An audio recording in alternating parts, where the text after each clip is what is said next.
Hey Kat, well here we are in Chicago and I'm visiting with my mate Stefano, so let's take a look at his shed. Hello Mark. Hello Stefano. Welcome. Thank you. Come in.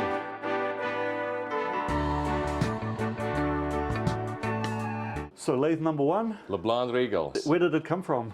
That's a 60s vintage. Actually, I bought it from a company which makes shims in the south side of Chicago. They went CNC, most of the shop, but they were still using it. It was still in production when I got it. And they actually kept it very well. It was an extremely clean machine, and it came with a few accessories. I added more, of course. But one of the things that I learned after getting it is that it has hardened A2 steel waist. So it's essentially Rockwell 65. Oh, wow. And it's pretty much never gonna wear. This machine is probably 70 years old and it doesn't even have a thou of wear on the waist, which is incredible. Man, I love those castings.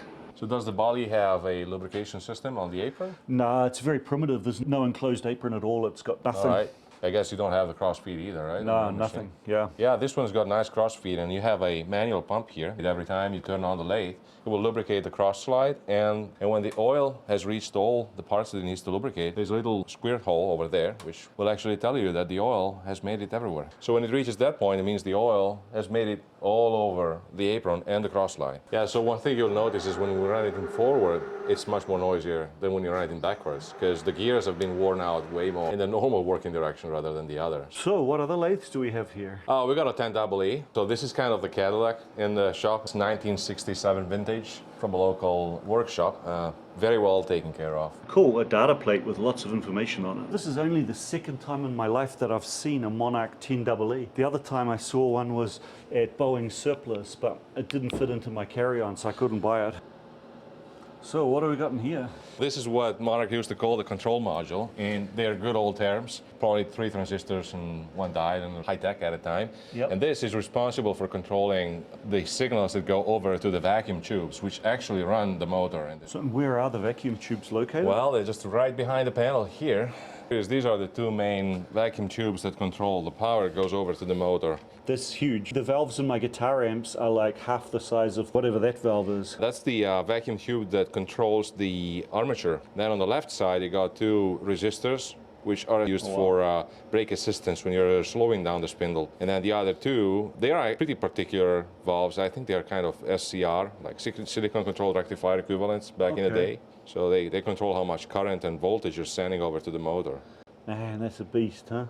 So how do you actually turn it on? You need a little bit of training about that, but first step is, of course, you give it power to the main circuits. But after you first turn on, you have to wait for the valves to heat up, right? Of course. It's about a minute, minute and a half. I guess they're huge valves, yeah, they take a while, yeah.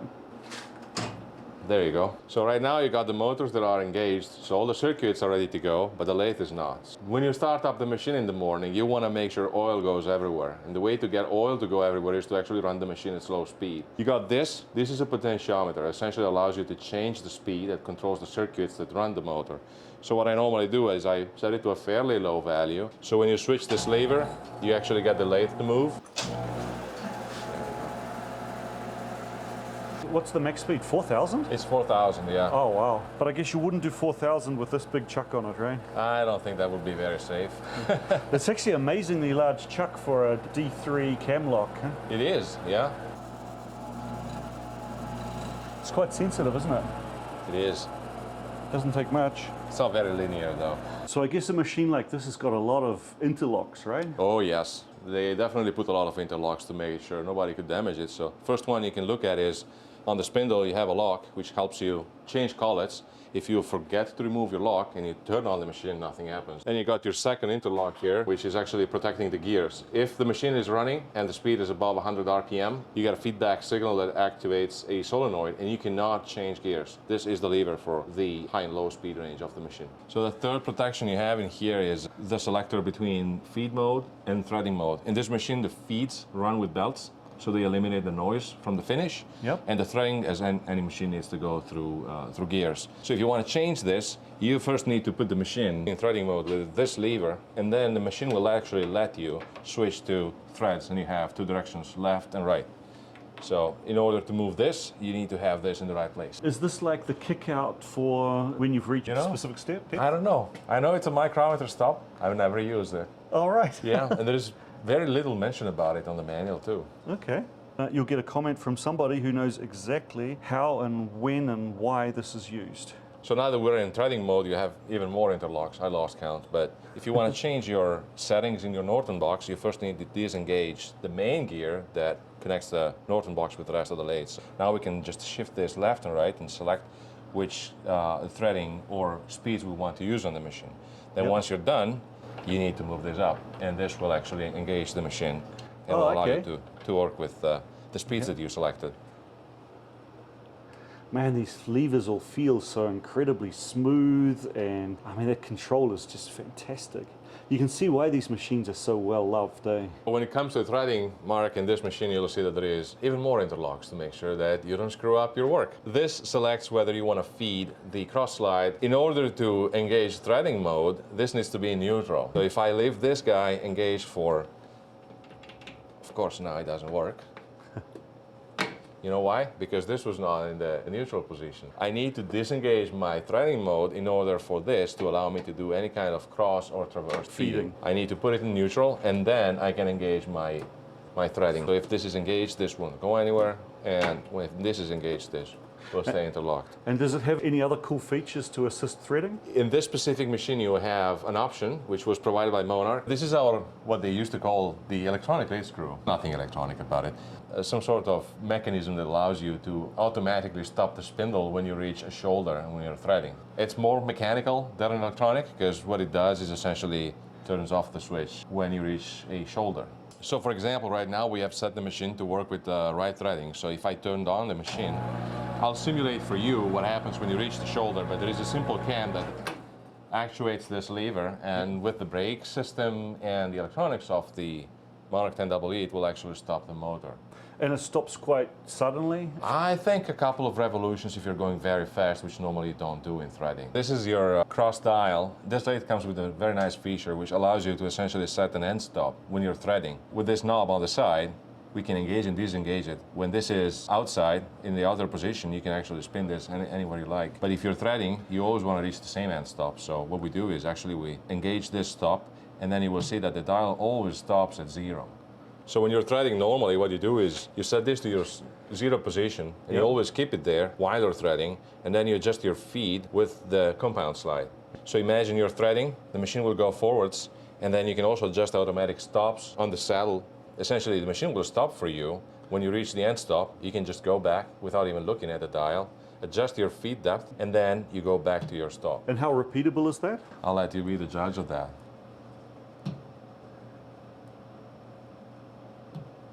Micron repeatability. That's awesome, eh? From a machine from 1964.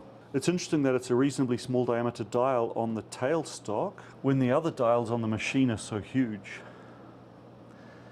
Man, I love the way that they used a planetary gear system to give you both inches and thou on the cross-slide dial. Man, it feels amazing, eh?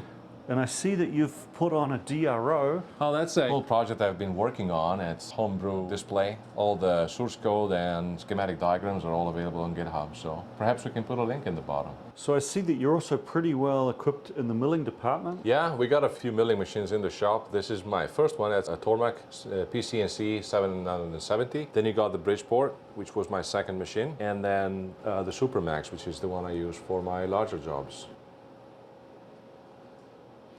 Okay, let's go through them. So what's been your impression of the Tormach? Pretty happy with this. It has a decent spindle, 10,000 RPM, it has belt change with a brushless drive. What sort of taper is it? So that uses R8 collets, and it has the Tormach tool system, so you never have to change your zeros. So the Tormach uses Path Pilot, which is basically just their own GUI on Linux CNC. This main page allows you to control speeds for your G code and execution. You have your zeros, you have your references, and then this small window here allows you to change the settings for your jog modes. Oh, yeah. Plus you got all your files that you can load. I actually have shared folders with my networks. You got a bunch of settings, you know, usual stuff, some instructions about G code, and this is your tool table. So you can pull your tools in here, nice and easy. Then you got this conversational tab, which is something I think you might find interesting. Right. That's handy on a mill, definitely. Yeah. You got, you know, your simple face operations. You got some profiles that you can create here very quickly with, you know, it's nice. You know, graphical user interface allows you to do a bunch of things. pocket cuts, drilling and tapping, specifying all the Yeah. coordinates, thread milling, which I never used, but you know. Then you got some engraving. Oh, that's really nice, eh? Never used it. Really? Let's be clear, I never used it. I kind of like engraving. With a 10,000 RPM spindle, that's not too bad. That's kind of useful. I would like to try drag engraving, to be honest with you. All right, so we're going to do the X referencing.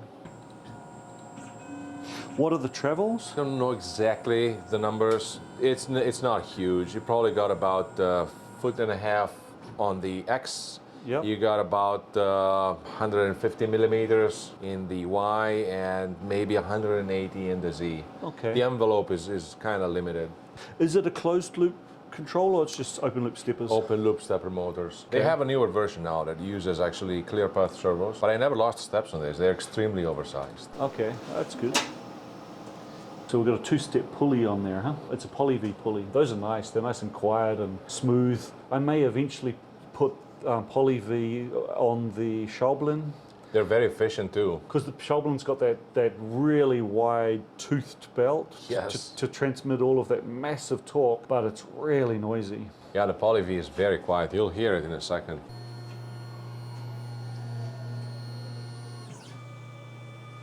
Tormach actually offers like a... Yeah, that's an option jog wheel. That's you it. can purchase. I use the Shuttle Contour V2 for my video editing. Okay. Yeah. I think it's called the Shuttle Contour V1 or something. It works great to control axis manually. So Yeah. here you can select the axis. Yeah, we can go with a Z axis, for example, and then here is your.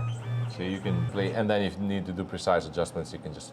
The jog encoder. Yeah, and then you got different steps that you can choose. Yep. So you can still get, you know, decent control, I would say. So we're gonna press start, and you're gonna hear the servo starts. See how nice and smooth is the Poly V belt? Yeah, really. It's about 5,000 RPM now. Yeah, that's super smooth, yeah. 8,000, then it gets loud because of the fan. It's mostly because of the ventilation. That's like a really nicely optimized setup for aluminium, huh? It is. For aluminum, it works great. You can do hard metals too, but Yep. it takes much longer. So you got two speeds. One is higher torque, of course. It's belt reduction. Even when you put the lower range, Yep. it does really not have enough torque. Yeah. Unless you're using, like 1/4-inch end mills or smaller, Yeah. then you can get some work done. But What's the speed range with the lower? about 100 RPM minimum, Okay, yeah. up to about 2,800 Yeah, with the low range. Yeah. The high range is about 500 from minimum up to about 10,000. Yeah. Which is great, for small end mills. It works very well. Yeah. Especially when you work, as you said, in aluminum. It's absolutely fantastic. Okay, so moving on from the Tormach, we got this lovely Bridgeport. Yep. How long have you had this for? I guess it's about 6 years. Yeah. So this Bridgeport comes from a local casting facility very close to my home, actually. Machine was terribly beaten up. I'll show you some of the details. Because the paintwork and stuff doesn't look too bad, does it? No, I think the paintwork is probably the best part of the machine. Oh, wow. A foundry would have a lot of sand and Yeah. abrasive dusts and stuff. I think more than anything, nobody really cared about it. See, Mark, you can see how beaten up the table is. That would be a good opportunity if you came over with your scraper. Maybe we could bring it back to life and make Yeah. it to look a little bit more decent. Boy, that's going to need some machining before you get to the scraping though, huh? Well, it's incredibly flat. If you check it with your straight edge, you will see that it's actually incredibly flat. So. Oh, okay. So they've done enough damage all over very evenly to bring the entire surface up to a new level, huh? Possibly, yes. I rebuilt the head completely, so we got new bearings in the head, new belts, greased everything, changed the spindle bearings as well. It's nice about Bridgeport, you can find all the spare parts and they're not very expensive. When I bought it, it didn't sound good at all. Now it's, not perfect, but it's very precise and works very well. What was the Y-axis like when you got it? We had about 40 thou of wear in the middle, overall, Wow. compound, 40 thou, that's a lot. resulting in about 10 to 15 thousandths of saddle effect. If you tried to machine something flat on a vise, you would get about 10 to 15 thousandths of height variation. It was absolutely terrible. So you scraped in the saddle and its matching ways on the knee, Yeah, right? that's correct. Just the Y so far. Yeah, I did just the Y, but in the process of repairing the Y, I figured out the main culprit for all the damage the machine suffered. Because it's not due to age or, use time. All the lubrication lines were plugged. Oh, so when right, I disassembled it, I cleaned everything Yep. one by one, all the pipes that bring the oil to the proper destinations, and now everything is getting lubricated. So did you already have all of the scraping equipment and straight edges and stuff? No, absolutely not. I had to make that as well. So there you go. That's my poor man straight edge. It does the job, It's not pretty, but... What is it, 24 inch? Yeah, that's about 24 inches, and I just bought ductile cast iron and machined down the excess material to get, reasonably good dovetail scraping tool, and just went to it. Yeah, so you can see that the dovetail side is also fairly decently scraped. So now you can see after the scraping, maybe it's not perfect, but at least I can use the whole travel distance. I could move this table only about 4 to 5 inches before, and the travel is supposed to be about 12.5. Oh, right, yeah. Can you get it nicely on tram now? Oh, yes. Yeah. No, the machine is working perfectly fine.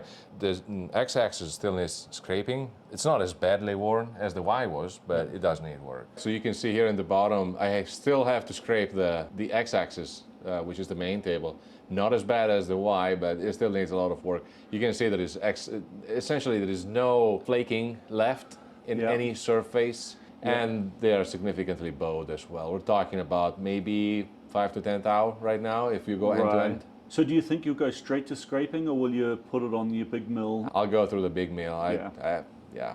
So you can see here a couple of custom handlers that I built for the mill after buying it. This one was missing and this one was completely beaten up. So they are an upgraded version of the original Bridgeport handles. Which lathe did you make those on? Oh, they come from the Blond. Yes. Oh, yeah. One of the first jobs. See how nice the lubrication comes through now? Yeah. See, this is the nut. I think that's the nut that is yeah. making that noise. It's not the ways. Yep.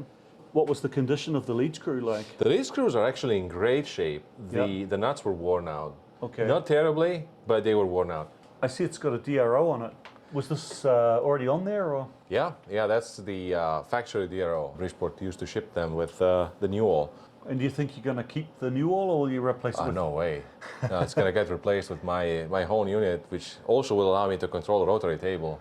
Right, yeah. With the machine, so. Yep. Plus the thing is, these old style XY displays, you can't really keep track of the Z, especially because you need two sensors for the Z. One that goes in the quill and one that goes in the base. This is the kind of the poor man's version of a vertical DRO, huh? Correct. And they're not very accurate, to be honest with you.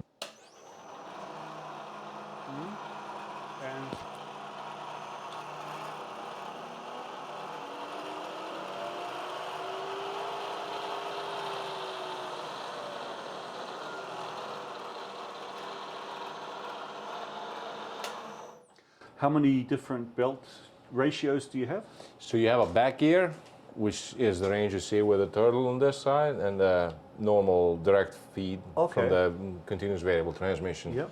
So you got your back gear selector, which is this lever right here. When you move it all the way back, this is the back gear. It will reverse the direction as well. So now, as you can see, now we're running about 200 RPM. Yep. And you can go down to about 120. You can go from 60 up to about 250, if I remember correctly. That's actually higher than that. And then if you want to engage your normal gears, you just switch this back. Yep. This is your direct drive. Yep. And now you're running about 1000 RPM. So I see you've got a power drawbar. Yeah, that was one of the first things that I had to fix in the machine. It was leaking like you wouldn't imagine. All this assembly as well as the motor, they're custom made for the machine. You cannot find documentation or spare parts, or at least I couldn't. So what I did is I simply disassembled everything, figured out the dimensions of the O-rings and replaced all of them. It works very well now. You can see it's working as it should. It still does leak a little bit of air, but in comparison, it's usable now. So Mark, as I was telling you, the x-axis is just in horrible shape. Like in this position here, when you're moving in this range, it's actually decent. And as you get closer to the edge, it's really getting tough to move. And one way I can show you this is by engaging the power feed in here. We're gonna get this engaged. And right now it's running normal. Yeah. But listen to the motor. Oh yeah. We're like 4 inches away from the end of travel. It's almost getting stuck. It's reaching a steady speed. Yeah. I don't want to burn it, so I'm gonna stop it. Yeah. That's definitely on the to-do list, huh? Oh yeah. See, I still got some play that I need to adjust. I bought the machine. If you did this, Yeah. you could see maybe a quarter of an inch of travel, the very end of the table. You know, I would say it's like an order of magnitude better. Yeah, yeah. That's nice that it got into your hands and didn't get scrapped or anything, huh? Oh yeah.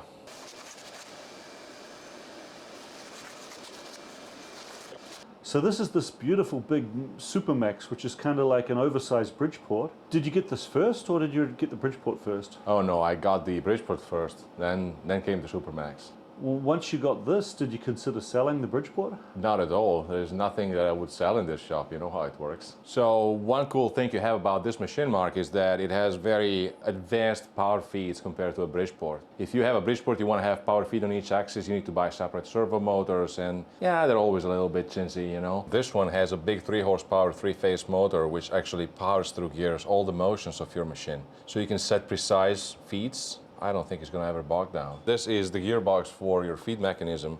You got a high-speed lever that you can activate anytime. We'll go to the maximum speed for each axis that you have selected. And then the 3 knobs you have on the bottom allow you to select all the feeds and speeds.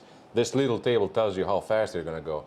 I'll give you a quick demo. Turn on the motor. It's noisy, but you know, that's fine. We'll engage the Z-axis to go up and down. So I'm going to select up.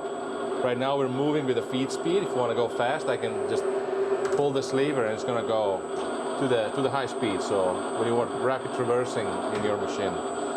And the nice thing is every axis will work in the same way. So this is a big advantage you have compared to a Bridgeport, for example, because in a Bridgeport you don't have normally power feed on the Y-axis. So those are some pretty chunky ways, huh? Yeah, that's one of the biggest differences if you compare it with the Bridgeport. You have box ways. It's a little bit of a pain to adjust them because you have 2 axes every time, but rigidity is absolutely phenomenal. I mean, look at the width of these things. They're definitely beefy enough. I think this machine has been used very little, so there's almost no wear. You don't notice any difference in the hardness of the ways when you're moving back and forth, and definitely got plenty of travel. It's nice. It's got the telescoping way covers. And what was the oiling system like when you got it? So there was a central lubrication mechanism. The original one was not working anymore. And this one is just a cheap Chinese model, but it has timer. You can set up the timer with the interval, and you can also set the duration of the lubrication cycle. And it goes all over the machine. So first thing I checked was making sure that nothing was clogged, and luckily it gets everywhere. It's definitely over lubricated. So whereabouts did you actually get the machine from? Oh, if I remember correctly, it comes from Cummins plant. This machine was part of some of the machinery they wanted to replace with more modern equipment. They're still operating in there, and I think it's Cummins manufacturing plant in Wisconsin. And do you think it was used in production, or was it just like used in the maintenance shop and stuff? I believe it was maintenance because it's such little use overall. If you look at the condition of the machine, it's not a new machine, but it's been used very, very little. I hardly believe it was in production.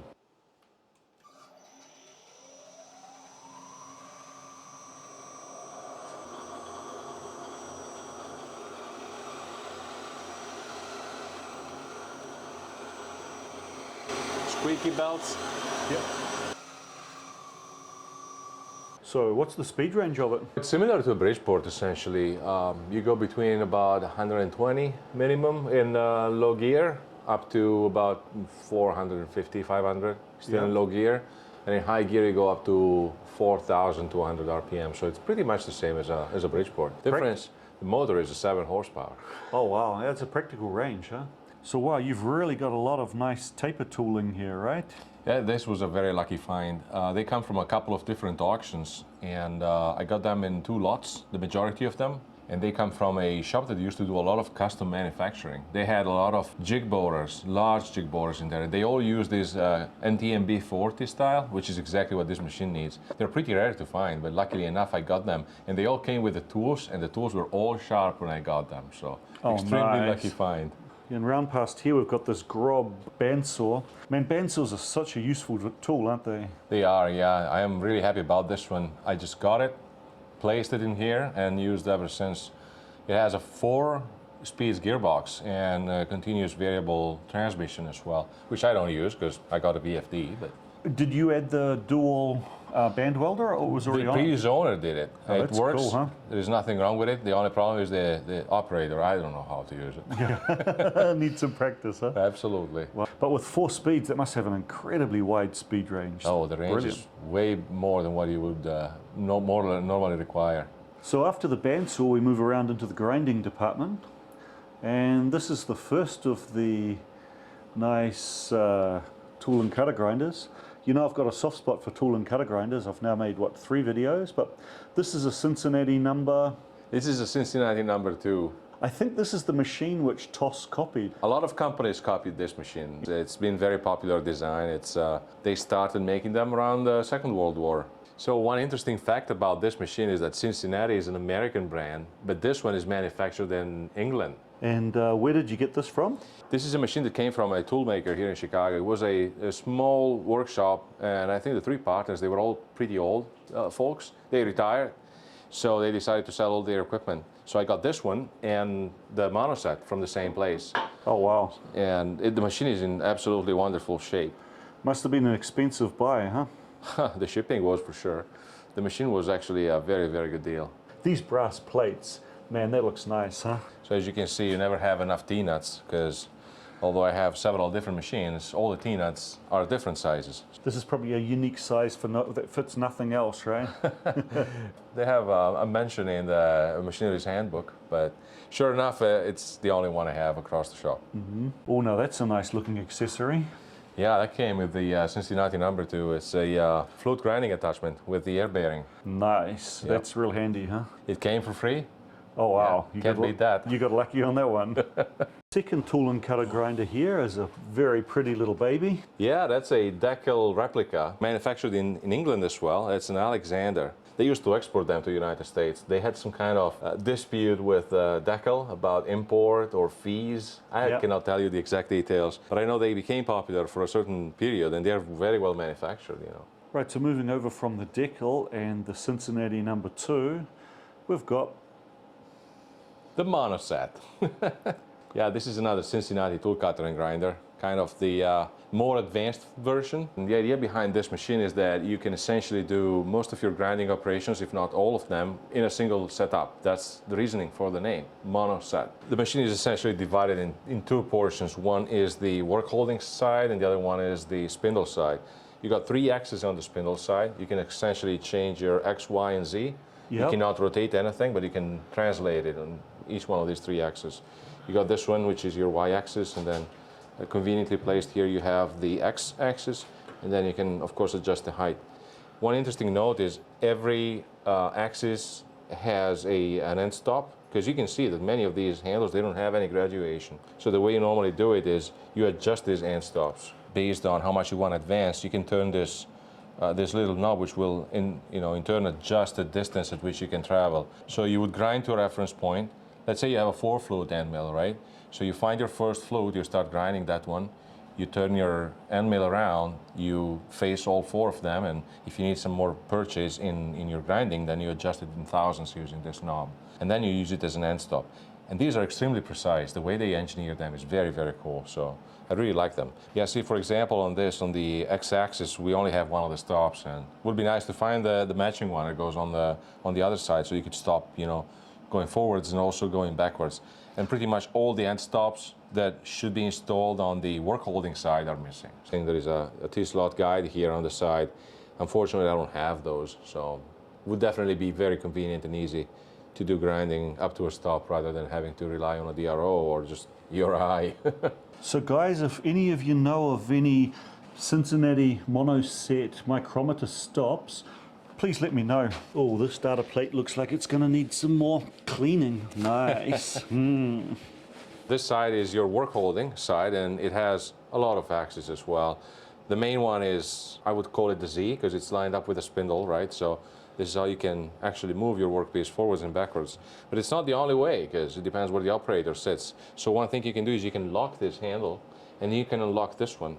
And then if you find it more convenient, you can actually spin it from this side, and you obtain the exact same result. If you're, for example, grinding a single lip cutter, you may want to have to adjust the radius that you want to apply on the cutting edge. Similar to what you do with a decal, you have this handle here which allows you to offset the rotation point of your workpiece, and that allows you essentially to define how big is the radius that you want to apply on the tool. And of course, to apply the radius, you have this big knob on the bottom, and this guy, which is sitting on ball bearings, allows you to rotate, and again, there are stops also for that you can adjust with micrometer positionings, and you can essentially define which radius you want to grind on top of your tools. I think it's probably the best thing you can do before getting into a CNC grinder, right? By having this accessory and having this adjustment on the machine, you can do convex and concave grinding operations on any kind of tool, you know, to create profiles in your end mills. I've got the radius grinding attachment for the Clarkson, but this is basically a radius grinding attachment with a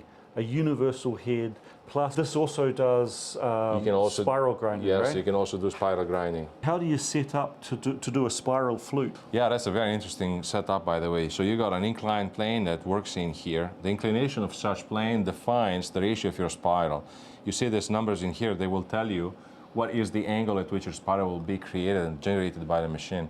If I move my let's call it z-axis again. If I go backwards and forwards with my z-axis, you'll see that this rack actually goes up and down with a ratio which is defined by this inclined plane in here. So this allows you to do left-handed and right-handed spiral flutes with any kind of helical angle. That's an infinitely adjustable angle, isn't it? That is correct. That's amazing that they integrated all of these different functions, because this also indexes too, right? Yeah, you got direct indexing in here. You got finger-based indexing, and you can also change the inclination of the entire head, so you can tilt it. Of course, if you want to give it like some rake to your tooling, that's the other adjustment you can do on the work head as well. So did you disassemble all of this and clean it all out when you first got it? From the outside, it was actually pretty clean when I bought the machine, but sure enough, I started disassembling parts, and you know, grinding dust and old oil was stuck everywhere. So I went through everything. I disassembled this mechanism entirely. I disassembled all of this, and I opened up the entire work head spindle. Nothing is missing. All the parts are original. And one interesting note is that every single part, including the washers, they have their own serial number on this machine. They serialized washers. Absolutely crazy. That's amazing, eh? I guess there's normally a cover plate or something that goes here. Yeah, it came with a sheet metal, bent sheet metal part, which I totally understand is not the original part, which also, you know, guides there's a pin here for the gear. So. Right. So guys, anybody knows of a Cincinnati Monoset cover plate for this machine, please let us know, because Stefano would love to be able to source one of these. Yeah, one aspect about this machine is I don't know for a fact because I don't have documentation, but it looks like this workhead is one of the very early versions that Cincinnati has ever manufactured. Because anything you find in the documentation you can find online about the Monoset has the finger wheel that allows you to do direct indexing is always at the front, not at the back. And the geometry of the overall head assembly here, where the motor needs to be mounted for, you know, if you need to spin your workpiece to do cylindrical grinding, it's significantly different. This is kind of a unique odd duck. I haven't seen pictures or documentation that looks similar to mine 100%. I think it's kind of cool that those guys repainted their machine to Reseda Green, RAL 6011. It's not something you see so much here in America. Absolutely never. I was surprised. The whole shop was painted with the same paint. Oh, those guys had good taste, huh? Now, because 3 tool or cutter grinders is never enough, there's also this lovely little KO Lee here. You know, I never realized that KO Lee actually stood for Knockout Lee. Kind of a strange name. I wonder how they came up with it. I think we're becoming a little bit boring here, Mark, don't you think? Should probably change subject. Yeah, this is the last one, I promise. So this is the Knockout Lee, you know, South Dakota machine. Very well built machines. They actually were very popular here in the United States, to the extent of my knowledge. I got this one from the same place where all the tools that I have for the Supermax Mill came from. It was an old Polish guy who did a lot of restoration of old cars, and he had this beautiful shop with a lot of manual machinery. And he was a little bit obsessed with tool cutters and grinders, you know, here who's talking, right? So what's this interesting attachment? So this is a Harig step tool, which is used to actually grind your relief angle on flutes of drill bits and taps, for example. Okay. It's infinitely adjustable. They have a pretty cool patent about it. I don't know why it's not more popular, but this is the best way that I have found so far to resharpen your drill bits. Okay, let's take a look at that, huh? Yeah, that's the one. So what sort of collets does the Harig take? So this one takes 5C collets, like most of the machinery that I have in the shop. That's really convenient, eh? 'Cause Yeah. my problem is like those Schaublin collets are very kind of special, and I'm probably going to have to end up making my own indexer for my Schaublin collets. Now, do you think you can do that? Well, I'll try. Oh, okay, so it just rides up a cam. Yeah, you have these adjustable slides. They are like, you know, a plane in which these indexing fingers travel. So now the only thing we need to do is we need to clock the drill bit. So see, for example, now I need to advance it a little bit. It's not in the right phase. So that cam is probably, what, 2 degrees of clearance or something, is it? You can change that. See these two knobs? Yeah. Because if you change drill bit, you want to have different relief. So you can choose how much you want to give it. Oh, okay. And, you know, based on the drill bit and maybe the material you need to drill, you can change it. I always try to keep it quite steep because I drill slow and I like to have a good chip. But probably if you go faster and do production, you probably want to have an edge that lasts a little bit longer. See, it needs to step down right before this edge reaches, otherwise you're going to grind it. Right, yeah. I think we're pretty good now. Okay. We'll try. If we're not good, we'll try again. Too close. All right. I think we're getting somewhere now.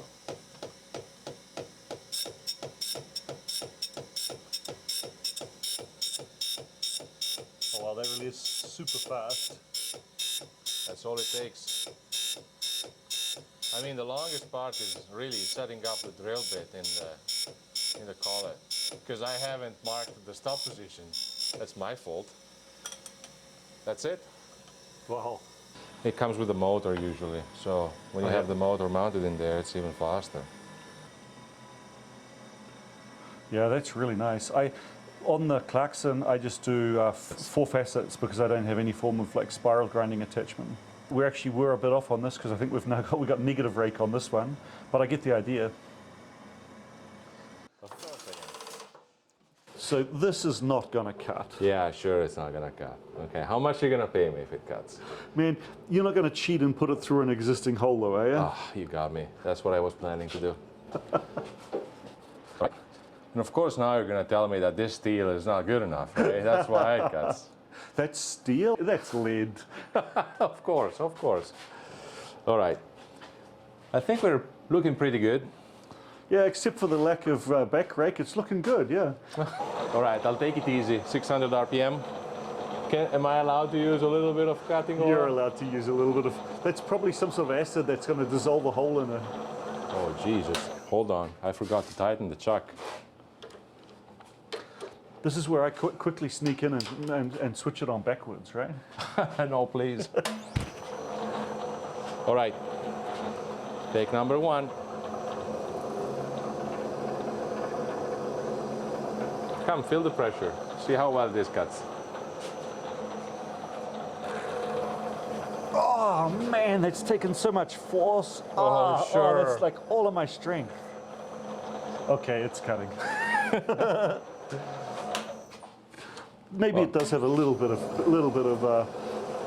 I mean, it wouldn't hurt to have some more back rake. You're actually right. Jokes apart. But it does cut. Yeah, it does cut. It's and that's such a super setup, eh? Yeah. Amazing. So the nice thing about it is like, you can go from like 1/8 of an inch in diameter up to 1.5 inches. Yeah. You don't really have to change much for it, you know. Yeah, that's nice. So here is the other accessory that came with this machine. I don't really use this too much because I keep it set up for grinding drill bits that, according to you, don't cut, sorry. But this is the work head that came with it. So it's a simple 2-axis with fixed indexing. And I think you can sharpen end nails and probably also pretend to sharpen drill bits. That's pretty darn nice, huh? What is it, a Method? Metco. Yeah, they're a reputable brand. They're still doing business today, I believe. Yeah, that's really nice. What is that, a 24 indexer, I guess? It's definitely way too many for what I normally do. Nice little indexing head. And also 5C? Also 5C. Yeah, brilliant.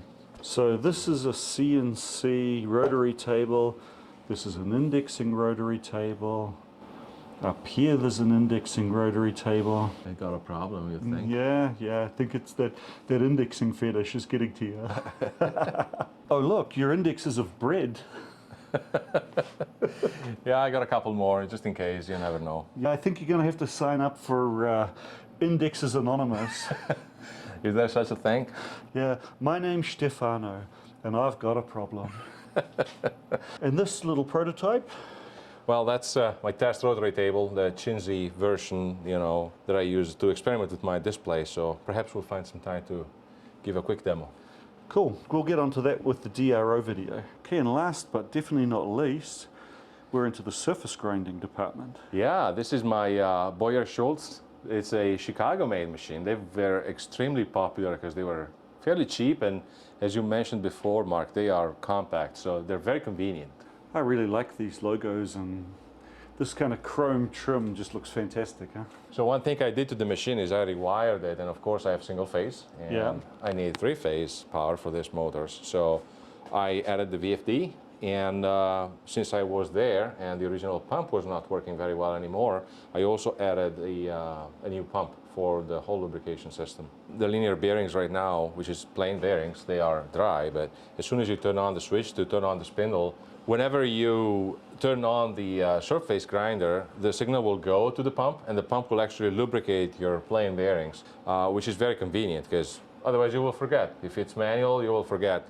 And if it's metered by the operation of the spindle, if you're doing short runs in your grinding, the risk is that you never get enough oil in the guides. The other advantage that this machine has is that it has the embedded suction pump. So whenever you turn on the motor, the same circuit turns on the fan, which is actually going to suck your grinding dust in. You don't have to worry about anything else. Oh, that's cool. Property of Bell & Howell. Not anymore. See how smooth and nice the handles still are? This machine is probably 65, 70 years old, and everything is still running very smooth, and tolerances are still very acceptable, which is unbelievable to me. A surface grinder in about this size is something I would really, really like to get. So the downfeed, I guess, is in thou. Yep. And then we've got 5 divisions, so what's 2/10? No, that's actually 1/10, because if you look at the lines, each line here, the short line is a half a thou. Oh yeah, so 10th downfeed, that's great. And Yeah. it feels lovely, eh? Very little backlash. Yeah, it's pretty reliable too. Now the nice aspect about this surface grinder is that the motor is in line with the spindle, so there's no belts and it all runs on the same line. So I believe it helps with the accuracy. 70 years working and it's still working very well. So Mark, this is my pride and joy, a little bit of my measurement tools and equipment. Oh wow, I really like the way you've got this laid out. Are you using like some sort of laser cutter or something to do the... That's all hand cut. Just It's hand very easy. I just use an X-Acto knife, place the tool and the Yep. more or less location where I want to put it, and just cut it, cut the shape, and then I carve it out with my fingers. Hey, this is the Starrett that I got from my dad. Is it the same? Yeah, the Starrett 1 to 2 without the ratchet. All right. Yeah, my dad gave me one of them. This has got the friction on the back. So. Yeah, these are very good. I usually get the same readings that I can get with my modern digital mitutoyo ones. I'm very happy with them. These are my to-go micrometers then. If somebody is picky and wants to see the numbers and don't trust my readings, then we got the digital ones too. So this is shelf number 1, and you got, this is essentially metric and indicating.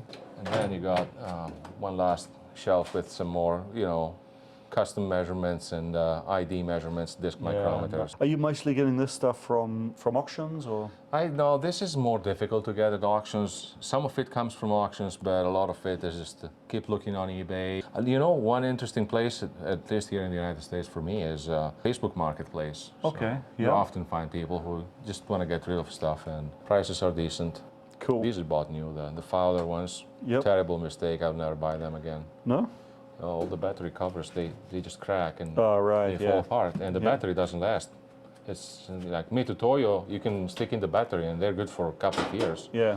These guys last for 6 months, and then you got to change the battery. Yeah, So it's annoying, yeah. I got a stash of batteries, but they run out quickly, so, you know. Yeah, I got a bit of an obsession also with dial indicators, if you want to go about. Yeah, the who doesn't, disease. huh? Okay, so this here's your surface plate, huh? Did you get this one new, or it's also a Well, you should have known me by now. Right? Yeah. Well, you see anything new in here? picked up at auction? Yeah, this came from an auction actually, yes. Yeah, it's a nice size plate, huh? Yep, it is.